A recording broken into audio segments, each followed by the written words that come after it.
இன்றைக்கி இன்னும் அவசரம். ஜெயலலிதா காலத்தில் நாங்கள்லாம் பேசியிருக்கிறோம், எடப்பாடி காலத்தில் பேசியிருக்கோம், எம்ஜிஆர் காலத்திலே பேசியிருக்கிறோம். ஆனால் ஒரு வழக்கிலே கூட என் மீதே 16 கேஸ் ஜெயலலிதா கேஸில் போட்டாங்க. ஜெயலலிதா அவர்களோடு. ஆனால் ஒரு வழக்கிலே கூட நான் கைது செய்யப்படவில்லை. தளபதி மேலே 40 வழக்கு இந்த கேஸ் முடியும் போது ஒரு வழக்கிலே கூட கைது செய்யப்படவில்லை. ஆக இதுபோல் அவதூறு வழக்கில் பேச்சில் வழக்கு போட்டு கைது செய்கிறதே கிடையாது. ஆனால் இன்றைக்கு அவசரமாக தஞ்சாவூர்லேருந்து இந்த தஞ்சாவூர் விவசாயிலாம் பட்டினியில் சாகிறான். அதை பற்றி கவனிப்பதற்கு இந்த அரசாங்கத்துக்கு நேரம் இல்லை, முதலமைச்சருக்கு அதை பற்றி சிந்திப்பதற்கு நேரம் இல்லை. ஆனால் அங்கே இருந்து ஆளை அனுப்பி இங்கே இருந்து அழிச்சு போட. ஒன்று மட்டும் சொல்கிறேன், எங்கள் உதயநிதி ஸ்டாலினை இன்றைக்கு இளைய கலைஞராக மாற்றி கொண்டிருக்கிறார்கள்.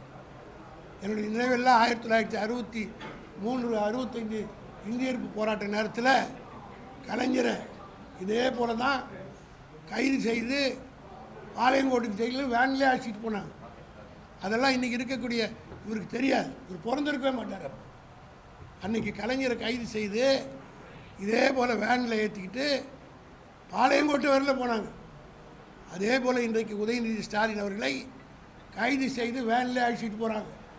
ஆக இன்று முதல் இன்னையிலிருந்து எங்களுடைய உதயநிதி ஸ்டாலினை இளைய கலைஞர் என்று அழைப்பதற்கு விஜய் வகுத்து கொடுத்து விட்டார் என்று தான் நான் கருதுகிறேன்.